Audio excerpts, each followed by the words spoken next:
इस कहानी के लेखक है संजय कामले। अपना ख्याल रखना, वो निकल चुका है। अपने कानों पर पड़ी वो आवाज उसने झट से पहचान ली। वो आवाज दीपक की थी। हेलो, तुम किसकी बात कर रहे हो? बोलो। राधिका कांपती हुई आवाज में उससे पूछ रही थी, पर फोन कब का कट हो चुका था। फोन की तरफ देखते हुए उसने वक्त देखा और अपने मोबाइल से मेंटल हॉस्पिटल में फोन लगाया। रिंग तो हो रही थी, पर कोई फोन नहीं उठा रहा था। राधिका परेशान हो गई। मोबाइल कान से लगाए उसकी नजर सामने की दीवार से सटी अलमारी पर लगे आईने में गई और एक पल के लिए उसके दिल की धड़कन ही रुक गई। आईने में उसे अपना अक्स दिखाई दे रहा था और बिल्कुल अपने पीछे एक काले इंसान की परछाई सिर्फ एक पल के लिए नजर आई। वो डरावना दृश्य देखकर उसके मुंह से चीख निकल गई। उसने झट से पीछे देखा, पर पीछे कोई नहीं था। तभी उसके मोबाइल पर एक अननोन नंबर से एक वॉइस मैसेज दिखाई दिया। राधिका ने मैसेज प्ले किया। तुम मुझे पसंद आ गई। वॉइस मैसेज से निकली वो खौफनाक आवाज सुनकर राधिका के दिल की धड़कन थम गई। डर के मारे उसका मोबाइल हाथ से छूट गया। जमीन पर पड़ा मोबाइल उठाने के लिए वो झुकी ही थी कि झट से किसी ने उसकी कलाई पकड़ ली। इस बार उसके मुंह से चीख ही निकल गई। डर के कारण राधिका घर से बाहर निकलते हुए अपनी गाड़ी में आकर बैठ गई। वह काफी डर चुकी थी। शायद उसने कुछ ऐसा देखा था जिसकी उसने कल्पना भी नहीं की थी। गाड़ी में चाबी लगाकर गाड़ी स्टार्ट करते हुए वो अपने घर के आधे खुले दरवाजे की ओर देख रही थी। घर के भीतर कोई था जो अब बाहर आने की कोशिश कर रहा था। राधिका अपनी सांसें रोककर एक तरफ दरवाजे की ओर देखती तो दूसरी तरफ चाबी घुमाकर अपनी गाड़ी स्टार्ट करने की कोशिश कर रही थी। तभी उसने देखा कि उसके घर का आधा खुला दरवाजा अब अपने आप ही धीरे धीरे अंदर की ओर खुल रहा है। धीरे धीरे दरवाजा पूरी तरह से खुल गया और राधिका अपनी सांसें रोककर उस दरवाजे के भीतर फैले काले अंधेरे में देखने लगी। चारों ओर बिल्कुल गहरा सन्नाटा फैला हुआ था। उसे अपने दिल की तेज धड़कनों की आवाज साफ साफ सुनाई दे रही थी। वह दरवाजे के भीतर ही नजरें गड़ाए बैठी थी कि तभी कार के कांच के ऊपर झट से काला इंसानी हाथ पड़ा। वह मंजर देखकर राधिका के मुंह से जोर से चीख निकली और अगले ही पल उसकी गाड़ी स्टार्ट हो गई। तेजी से गाड़ी घुमाते हुए वो अपने घर से दूर जाने लगा। जो उसके साथ हो रहा था वो उसकी कल्पना से परे था। अब इसका जवाब दीपक ही दे सकता था। सुनसान सड़क पर उसकी गाड़ी करीब 100 की स्पीड से जा रही थी। सब कुछ शांत लग रहा था, पर डर के मारे उसकी आंखों से आंसू निकल रहे थे। उसके कानों पर एक अजीब सी आवाज आने लगी। अपनी सांसें रोककर वो अजीब सी आवाज को सुनने की कोशिश करने लगी। मधुमक्खी की धो धो करती आवाज उसके कानों में गूंजने लगी। उसकी नजर सामने कार के डैशबोर्ड पर गई। एक छोटी सी मधुमक्खी डैशबोर्ड के ऊपर मंडरा रही थी। राधिका ने पास वाली सीट पर रखा न्यूज़पेपर उठाया और एक ही झटके में उस मधुमक्खी को खत्म कर दिया और दूसरा अपनी आंखें सड़क पर गड़ाए तेजी से मेंटल हॉस्पिटल की ओर जाने लगी कि तभी एक बड़ा सा मधुमक्खी का छत्ता कार की खुली खिड़की से अंदर घुस गया। ये सब देखकर राधिका का कार पर से कंट्रोल छूटने लगा। उसकी कार दाएं बाएं सड़क पर चलते हुए आखिरकार पलट गई और काफी दूर तक घसीटते जाकर एक जगह रुक गई। सब कुछ एकदम से शांत हो गया।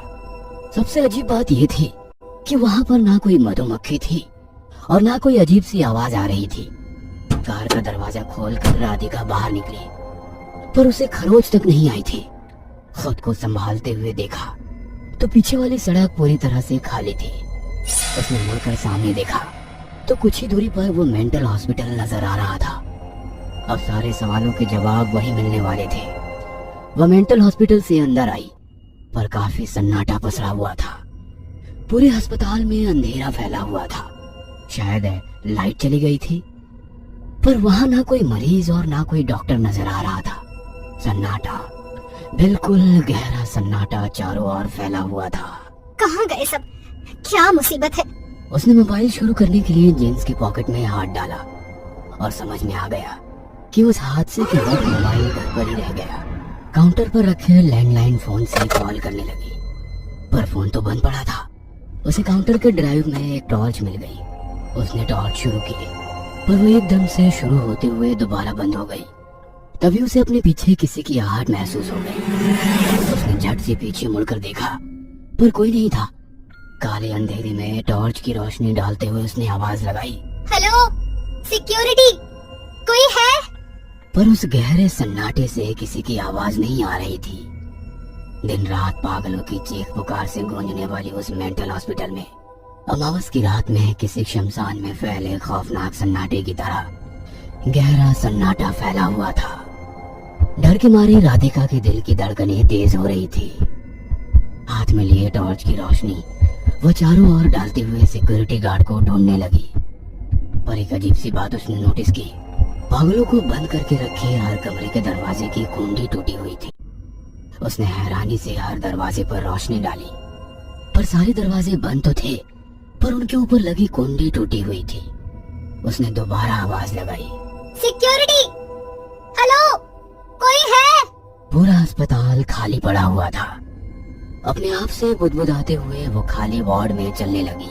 पता नहीं कहाँ गए सबके सब। राधिका की बात खत्म होते ही उसके कानों पर एक हल्की सी आवाज पड़ी, मैं तुम्हारा इंतजार कर रहा था। चारों ओर फैले गहरे अंधेरे से आई आवाज ने राधिका को एकदम से डरा ही दिया। उसने झट से टॉर्च की रोशनी आवाज की तरफ डाली, पर कोई नहीं था। डर के मारे राधिका टॉर्च की रोशनी को चारों ओर घुमाकर देखने लगी, पर कोई नहीं था। तभी उसकी नजर दाईं तरफ वाले कमरे के खुले दरवाजे पर गई। वह दरवाजा धीरे धीरे बंद हो रहा था। राधिका ने टॉर्च की रोशनी उस दरवाजे के ऊपर ही डाली और धीरे धीरे आगे बढ़ने लगी। दरवाजा पूरी तरह से बंद होने से पहले ही राधिका ने उस दरवाजे को रोक लिया। दरवाजे को अंदर की ओर खोलते हुए उसने टॉर्च की रोशनी कमरे के भीतर डाली। सामने एक खाली बेड था, वहीं पर एक पानी का ग्लास और एक ट्रे भी था। उसे एक अजीब सी आवाज सुनाई दी, मधुमक्खी की धो धो करती आवाज। उसने रोशनी छत पर डाली तो ऊपर लगी खिड़की से 3-4 मधुमक्खियां मंडराती हुई दूसरे कोने में जाती दिखाई दी। पर जैसे जैसे टॉर्च की रोशनी आगे की ओर बढ़ाने लगी, वैसे मधुमक्खियों की तादाद बढ़ती दिखने लगी। टॉर्च की रोशनी कमरे के ऊपर कोने से नीचे की तरफ लेकर आई और जैसे ही रोशनी जमीन पर डाली, राधिका के मानो रोंगटे खड़े हो गए हो। डर के मारे वो 2 कदम पीछे हट गई। जमीन पर हजारों मधुमक्खियों की मानो चादर बिछी हुई थी और उसके बीच खून से लथपथ एक इंसान की कटी हुई लाश पड़ी थी। मानो मधुमक्खियां उसका खून चूस रही थी। वह खौफनाक मंजर देखकर राधिका मुंह को दबाए झट से दरवाजे से बाहर निकली। पूरी तरह अंधेरे में डूब चुके उस अस्पताल के वार्ड में राधिका हर कमरे का दरवाजा खोलकर देखने लगी और उसका दिल डर के मारे जोर जोर से धड़कने लगा। हर दरवाजे की कुंडी कुल्हाड़ी से तोड़ी गई थी और हर कमरे में एक मरीज की बुरी तरह से कटी हुई लाश पड़ी थी और उन लाशों का खून चूसने वाली मधुमक्खियां।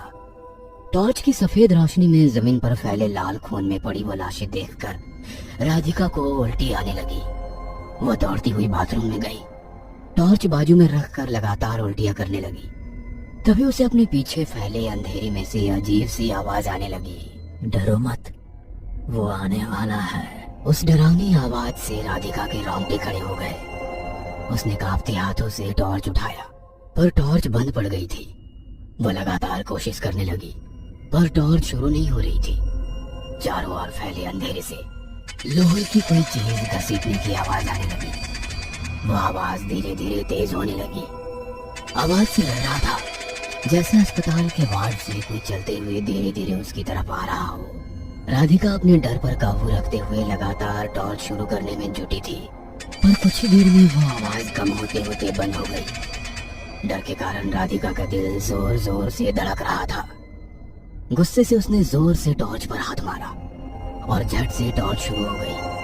अब वो किसी भी तरह यहाँ से बाहर निकलना चाहती थी कि तभी उसके कानों पर दोबारा एक आवाज पड़ी। जमीन पर किसी लोहे के औजार घसीटने की हल्की सी आवाज उसके कानों में गूंजने लगी। उसने आवाज की ओर देखा। आवाज एक कमरे से आई थी। दरवाजे पर रोशनी डालते हुए वो कमरे के पास पहुंच गई। दरवाजे को हल्के से धक्का दिया तो वो अंदर की ओर खुल गया। उसने टॉर्च की रोशनी कमरे के भीतर डाली तो कमरे के एक कोने में उसकी तरफ पीठ करके खून से लथपथ एक शख्स बैठा था। वह जमीन पर लगातार कुछ घिस रहा था। पूरी जमीन पर खून ही खून बिखरा हुआ था। उसकी ओर देखते हुए राधिका कुछ बोलती कि तभी वह शख्स बोलने लगा, आखिरकार तुम यहाँ आ गई। खून से उसका शरीर पूरी तरह से लाल हो चुका था। कौन हो तुम? राधिका की कांपती हुई आवाज को सुनकर उसने अपनी गर्दन धीरे से राधिका की तरफ घुमाई। राधिका पहचान गई, वो दीपक था। उसके चेहरे पर एक अजीब सी मुस्कुराहट फैली हुई थी। राधिका ने टॉर्च की रोशनी दीपक के ऊपर डाली और सन्न रह गई। उसका पूरा शरीर जैसे खून से भीगा हुआ था। चारों ओर काला अंधेरा, और उस अंधेरे में जमीन पर बैठे दीपक के ऊपर पड़ी टॉर्च की सफेद रोशनी में उसका वो रूप काफी डरावना लग रहा था। उसकी तरफ देखते हुए कांपती हुई आवाज में राधिका ने पूछा, दीपक, तुम ये सब किसने किया? राधिका की डरी सहमी आवाज को सुनकर दीपक ने एक हाथ से इशारा करते हुए कहा, क्या हुआ? इतनी डरी हुई क्यों हो? इतनी सारी लाशें, ये खून देखकर कोई भी डर जाएगा। मतलब तुम इंसान हो, अब तक राक्षस नहीं बनी तो उसका स्वागत कैसे करोगी? राक्षस नहीं बनी मतलब? और किसका स्वागत? ये सब क्या बकवास कर रहे हो? हाँ, इन मासूम लोगों का बहता खून, जमीन पर लोगों की बिछी लाशें, ये सब देखकर तुम खुश नहीं हुई? मतलब तुम अभी राक्षस नहीं बनी? उसकी अजीब सी बातें सुनकर राधिका को गुस्सा आ गया। तुम पूरी तरह से पागल हो गए हो। पागल नहीं, राक्षस तुम भी बनोगी। मैं? वो कैसे? मौत किसी की भी हो, अगर किसी बेगुनाह की मौत से खुशी मिलती है तो समझ लो तुम अब राक्षस हो चुकी हो। इंसानों का बहता खून, सरेआम लोगों की हत्याएं, लड़कियों पर, औरतों पर बर्बरता से रेप, ये देखकर, उनकी दर्दनाक चीखें सुनकर तुम्हें मजा आने लगे तो समझ लेना तुम राक्षस बन गई हो। मतलब तुम राक्षस बन गए हो और इसीलिए तुमने इन मासूम लोगों को मार डाला? हाँ, उसकी सेवा के लिए। अब वो धरती पर आने वाला है तो जो उसे पसंद है वो तो करना ही होगा ना। दीपक की डरावनी बातें सुनकर राधिका का सिर चकरा गया। अपने डर पर काबू रखते हुए उसने पूछा, कौन आने वाला है? शैतान, राक्षस, असुर। क्या बात कर रहे हो? दीपक ने बेखौफ होकर पूछा। तो कांपती हुई आवाज में राधिका बोली, ये सब करते वक्त तुम्हें सिक्योरिटी गार्ड ने नहीं रोका? सिक्योरिटी ने रोकने की कोशिश तो की, पर इतना कहकर दीपक के चेहरे पर अजीब सी मुस्कुराहट फैल गई। अपनी गर्दन को थोड़ा मोड़ते हुए ऊपर की तरफ नजरें घुमाई। राधिका ने भी टॉर्च की रोशनी छत की तरफ डाली और खौफनाक मंजर देखकर जैसे उसकी जान ही हलक तक आ गई, क्योंकि दोनों गार्ड की सिर कटी लाशें छत से उल्टी लटक रही थी। गर्दन से टपकने वाली खून की बूंदें जमीन पर फैली हुई थी। राधिका ने अपने एक हाथ से अपने मुंह को दबाए रखा ताकि चीख ना निकले। वह धीरे धीरे पीछे की ओर चलने लगी, पर टॉर्च की रोशनी दीपक पर ही टिकी हुई थी और झट से मुड़कर दरवाजे की तरफ दौड़ी। वह दरवाजा खोलने की कोशिश कर रही थी, पर दरवाजा लॉक हो चुका था। अब वो पूरी तरह से अस्पताल में फंस चुकी थी। तभी एक अजीब सी डरावनी आवाज उसके कानों पर पड़ी। उसने टॉर्च की रोशनी उस कमरे के दरवाजे पर डाली जिसके भीतर दीपक था। उसकी निगाहें दरवाजे पर ही टिकी हुई थी। सांस रोककर वो दरवाजे की ओर देख रही थी। वो दरवाजा धीरे धीरे बंद होने लगा, पर पलक झपकते ही दीपक राधिका के सामने आ गया, जैसे वो उसके पास नीचे जमीन पर बैठा हुआ था। उसका खून से लथपथ रूप देखकर राधिका जोर से चीखती हुई दरवाजे पर गिरी, पर सामने देखा तो कुछ नहीं था। दीपक अब भी उसी कमरे के भीतर से राधिका को लगातार घूरे जा रहा था। कुछ तो अजीब हो रहा था उसके साथ। बिना आवाज किए राधिका दाईं तरफ वाले कमरे में गई। अंधेरे में डूबे उस कमरे को टॉर्च की रोशनी में देखा तो वो किचन में आ गई थी। उस गहरे सन्नाटे में जमीन पर कुल्हाड़ी घसीटने की आवाज आने लगी। एक हाथ में कुल्हाड़ी का डंडा पकड़कर उसे जमीन पर घसीटते हुए दीपक वार्ड में चल रहा था। राधिका डरी सहमी से किचन के एक कोने में छिपी उसे देख रही थी। दीपक का खौफनाक रूप देख वह डर के मारे रोए जा रही थी। आवाज ना आए इसलिए दोनों हाथों से अपना मुंह दबाकर रखा था। तभी उसकी नजर सिलेंडर पर गई। उसने चुपके से गैस की बटन ऑन कर दिया कि तभी झटके से दीपक ने पीछे से उसका मुंह पकड़ लिया। उसके हाथ से टॉर्च छूटकर जमीन पर गिरकर टूट गई और चारों ओर काला अंधेरा छा गया। दोपहर 1 बजे के करीब जमीन पर बेहोश पड़ी राधिका को 2 अस्पताल के कर्मचारियों ने स्ट्रेचर पर रख दिया और एम्बुलेंस की तरफ चलने लगे। दीपक की कटी हुई लाश वहीं जमीन पर पड़ी थी। कुछ पुलिसकर्मी मेंटल अस्पताल में छिपी लाशों का पंचनामा कर रहे थे। उस मेंटल अस्पताल के बाहर लोगों की काफी भीड़ नजर आ रही थी। 2 महीने बाद रात के करीब 10 बजे होंगे। एक अस्पताल से निकलकर राधिका अपनी कार में बैठकर घने जंगल से तेजी से गुजरने लगी। तभी एक हिरन का मासूम बच्चा दौड़ते हुए उसकी कार से टकराया। राधिका ने कस के ब्रेक लगाए। कार के पहिए रोड पर घसीटते हुए कुछ दूर जाकर रुक गई। सब कुछ शांत हो गया। अचानक घटी इस घटना से उसके दिल की धड़कन तेज हो गई और कार का दरवाजा खोलते हुए वो बाहर आई। पीछे देखा तो सड़क के बीचों बीच वह हिरन का बच्चा खून से लथपथ होकर जख्मी हालात में छटपटा रहा था। और तेजी से चलते हुए उसकी तरफ गई, पर तब तक उसकी छटपटाहट बंद हो गई थी। वह मासूम हिरन का बच्चा मर चुका था। नम आंखों से उसे देखते हुए जमीन पर फैला उसका खून हाथ से छूकर देखने लगी। उस लाल खून को अपनी डरी सहमी आंखों से देखते झट से खड़ी हो गई, पर अगले ही पल उस लाल गाढ़े खून देखकर हल्के से मुस्कुराते हुए अपनी जीभ से चाट लिया और खून से सने हाथ को अपने पेट पर घुमाते हुए मुस्कुराकर बोली, तुम्हें भी अब भूख लग रही होगी ना?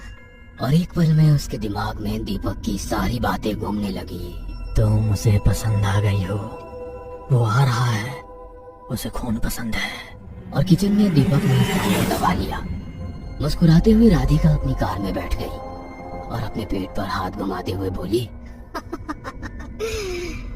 राक्षस आने वाला है। रात के अंधेरे में उसकी कार काले घने जंगल के भीतर जाने लगी।